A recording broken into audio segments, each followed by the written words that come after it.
What if your reality, everything you think you know, isn't real? What if it's all just like a construct, an illusion?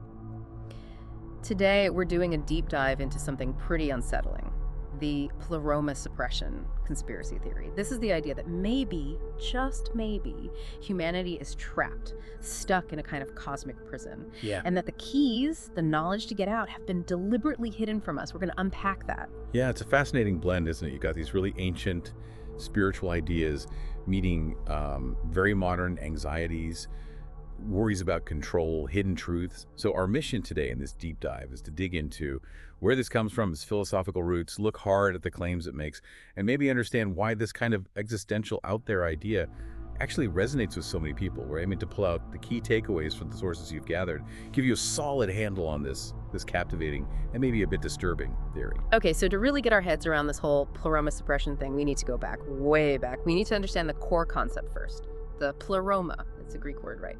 Pleroma. That's right, Pleroma. It means fullness or completion, totality. It sounds a bit abstract, I know, but it's absolutely central. And it ties directly into Gnosticism. Exactly. The Pleroma is like the heart of Gnosticism, which was this really diverse collection of religious philosophical movements back in the early centuries AD.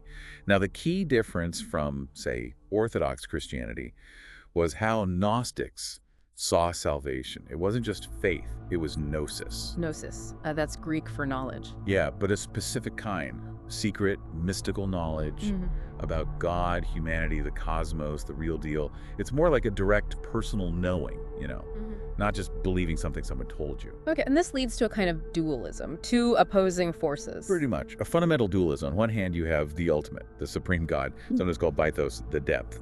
This God is like unknowable, perfect, the source of everything, residing in the Pleroma, this realm of pure light, pure truth. And from this true God flow emanations, divine beings called eons. They're all part of the Pleroma. Okay, the perfect divine realm. But then there's our world. And this is where it gets weird, right? The demiurge. This is where it gets really interesting, yeah.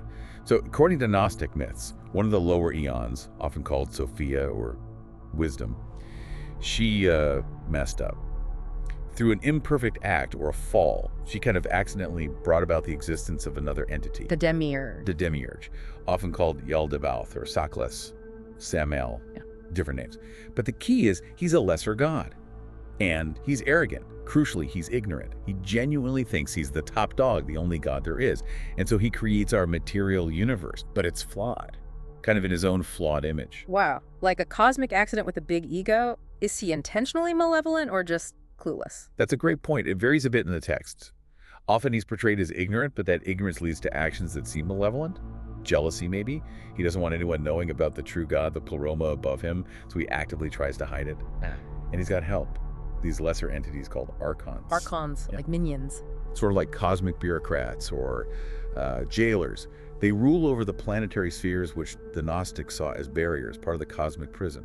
Their job is basically to enforce the demiurge's flawed reality and keep humanity looking down, not up, keep us ignorant. So they're the guards of this illusion. Exactly. And here's the kicker. Gnosticism teaches that trapped inside some humans, inside us perhaps, is a spark, a fragment of the divine light from the Pleroma, sometimes called pneuma, or spirit. But it's imprisoned in our material bodies, which are part of the demiurge's creation. Okay, so if we have this divine spark inside, what's the point? What's the goal? The goal is gnosis, achieving that mystical knowledge. It's about waking up that divine spark inside you, seeing through the demiurge's illusions, the whole material trap. And then when you die, that spark can ascend. Go back home to the Pleroma. Escape the cycle of reincarnation in this prison. It's basically a spiritual jailbreak. A cosmic jailbreak. I like that.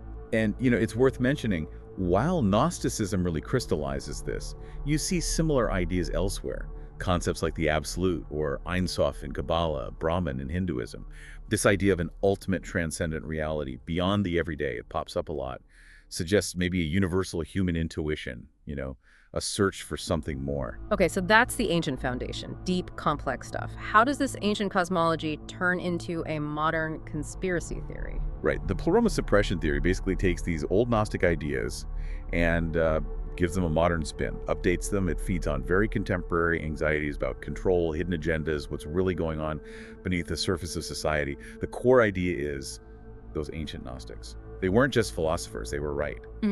and their truth was dangerous. So it taps into that idea of ancient wisdom, that old texts hold forgotten secrets. Definitely. That's a classic trope, isn't it? That myths aren't just stories, they're coded messages. For believers in this theory, Gnostic texts aren't just interesting historical artifacts. They're seen as genuine descriptions of reality, a reality that's been actively suppressed. It's not just ancient history, it's like a hidden instruction manual someone tried to destroy. Which brings us to the lost knowledge angle, the fact that Gnosticism was suppressed historically. Exactly. Right. Orthodox Christianity did suppress Gnosticism. Texts were destroyed. It was largely wiped out or went underground. Until, the Nag Hammadi library discovery in 1945. Just amazing. Pops full of these texts buried in the Egyptian desert. Wow. For proponents of the theory, this isn't just theological history, it's proof. Proof of deliberate censorship by a power structure that wanted to control the narrative, to hide this liberating truth. And this resonates today because a lot of people distrust institutions, right? Including mainstream religion. Absolutely. There's a lot of disillusionment out there. People feel traditional religions are maybe dogmatic, controlling, or just missing something vital. The Pleroma theory offers this alternative. Maybe those mainstream paths are, perhaps unknowingly, part of the demiurge's system, keeping people focused on dogma, on fear, instead of true inner knowing. And you look around at the modern world, the materialism, the constant distraction, the suffering. And proponents see that as evidence. They say, look, this is what the demiurge's prison looks like. The consumerism, the feeling of emptiness despite having stuff, the endless conflicts, it's all seen as hallmarks of this flawed, controlled system. It offers a huge cosmic why for the feeling that something is deeply wrong with the world. A dark explanation, maybe, but a comprehensive one. And then it starts merging with other conspiracies. Oh yeah, this is where it gets really intricate. It becomes like a grand unified conspiracy theory. So, government mind control programs like M-Cultura, seen as clumsy human attempts to mimic what the Archons do naturally. Simulation theory, fits it perfectly. The demiurge is the programmer. The Archons are the agents keeping you in the Matrix, basically. Right. Then you get into ancient aliens territory. Maybe the Archons are aliens who engineered us or control us through secret bloodlines, the elites. The global elite connection. Yep. Secret societies, powerful families. Are they conscious agents of the Archons or maybe just unwitting puppets? And then there's the really dark twist. Energy harvesting. The loosh idea. Loosh. Tell us about that. That sounds creepy. It is pretty creepy. The idea is that negative human emotions, fear, anger, suffering, despair, generate a kind of psychic energy, sometimes called loosh. And that this energy is literally food for the Archons or maybe the demiurge himself. So they want us to suffer. According to this darker version of the theory, yes. They manipulate events, stir up conflict, keep us in fear because it generates their sustenance. It provides a chilling motive for why the world stays so messed up. It connects all these different threads into one disturbing tapestry. Okay, let's break down the core tenets then. This idea of a cosmic prison. What does that actually entail according to the theory? Right. At its heart, the theory says our entire physical reality, the universe, the planet, even our physical bodies, isn't the true reality. It's a lower-level construct. Imperfect, limited, and deliberately designed that way by the demiurge. It's not just flawed. It's intended to be a prison for that divine spark we talked about. And the Archons are the prison guards. How do they operate? They're seen as the agents of control. Maybe non-physical, maybe subtly influencing things. They infiltrate everything, our minds, our societies, our institutions. Their main jobs are, first, to maintain the illusion. Keep us believing this material world is all there is. Keep us distracted. Totally. Distract and divide. Use fear, conflict, superficial desires, consumerism, endless entertainment, political dystoia, fighting anything to keep our attention away from deeper truths. They're also said to control information, suppress anything that could lead to real gnosis, real awakening, and influence our thoughts, subtly guiding us towards negativity, suffering, keeping our consciousness, our vibration low, like spiritual interference. And our divine spark. It's just sleeping through all this. Pretty much. The idea is it's dormant, suppressed. Often there's talk of a veil of forgetfulness placed on us at birth. We forget where we came from, our true divine nature. And the Archons work hard to keep it that way, trapping souls in cycles of reincarnation within their system. So how is this suppression carried out? What are the alleged methods? It's seen as multi-layered. Mainstream religion is often targeted. How so? Well, from this perspective, they might be seen as inadvertently serving the demiurge, focusing worship on the wrong god, promoting fear, offering paths to salvation that don't actually lead out of the prison. Then there's materialism and consumerism. seen as a primary tool. Keep people chasing stuff, status, external validation, instead of looking within. Makes sense. The education system too, even science. Yeah, proponents argue they often promote a purely materialistic worldview. Anything esoteric or spiritual gets ridiculed or ignored. Science focuses only on the measurable, the physical, dismissing consciousness or spirit as, irrelevant. And the media. Oh, big time.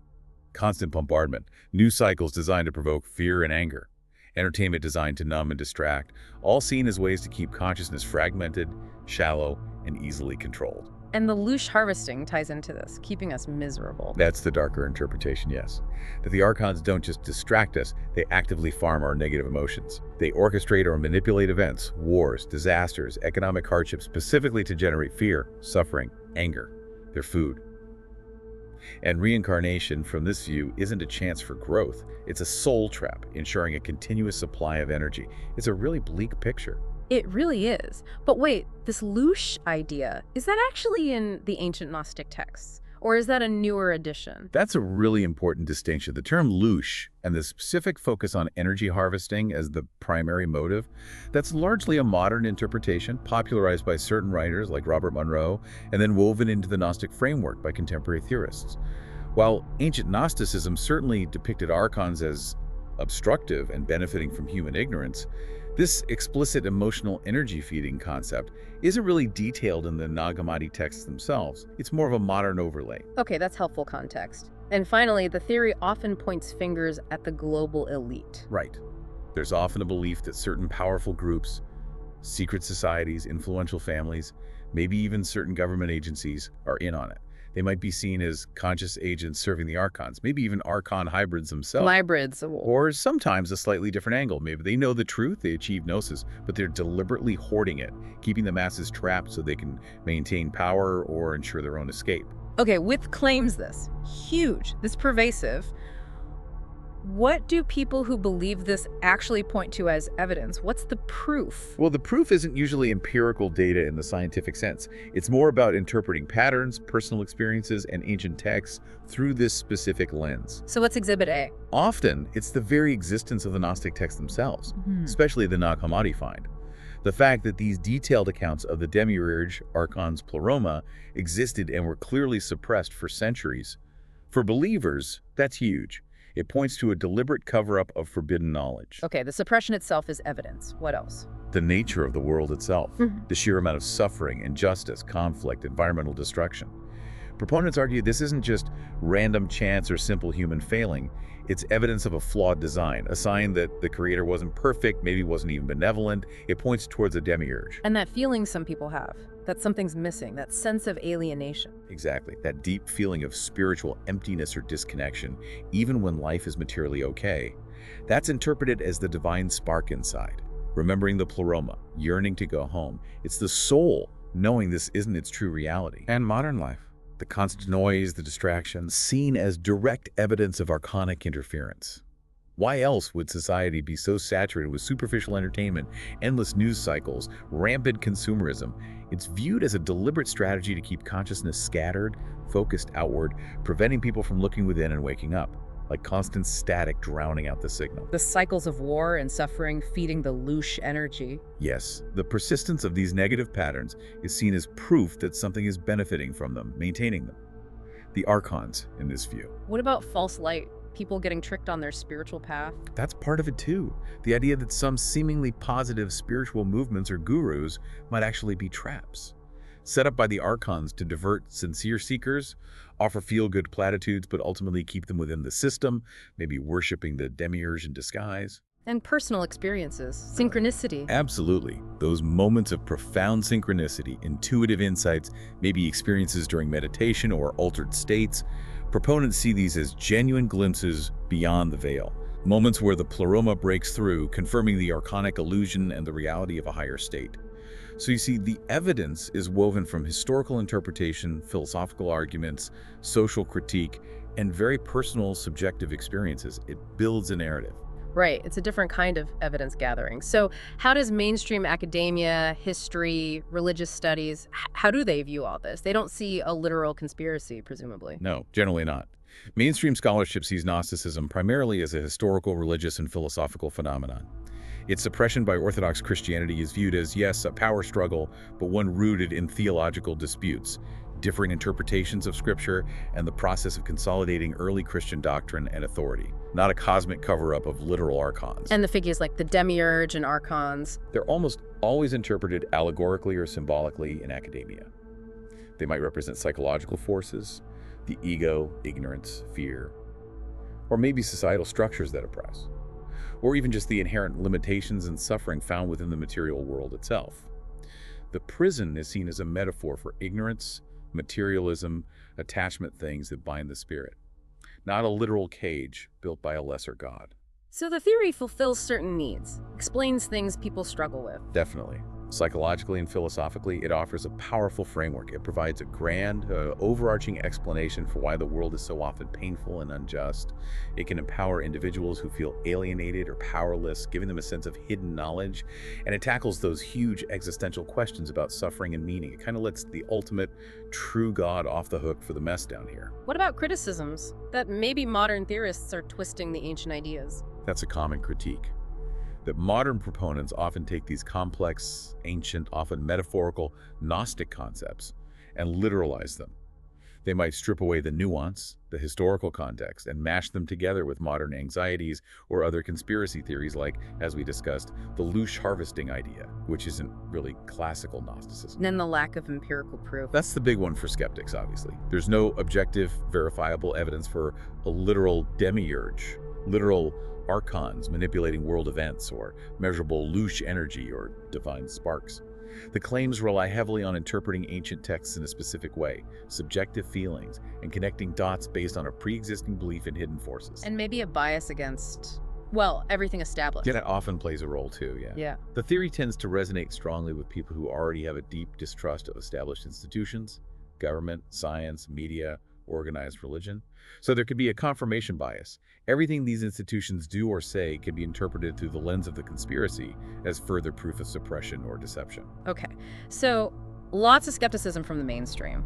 But still, this theory clearly grips people. It has a powerful pull. Why? What makes it resonate so deeply? Oh, it taps into some very fundamental human things. For one, it offers the ultimate red pill moment, right? That feeling of waking up, seeing through the facade that everyone else is trapped in. It gives a sense of having access to the real truth, which can be incredibly validating, even feel empowering. Like you're Neo seeing the Matrix for the first time. Exactly, and it provides a sweeping explanation for everything that feels wrong. Suffering, corruption, distraction, meaninglessness, suddenly it all fits into one big cosmic picture. There's a villain, there's a struggle. It gives answers. It does. And the emphasis on gnosis, on individual awakening, unlocking that divine spark within you, that's incredibly empowering too.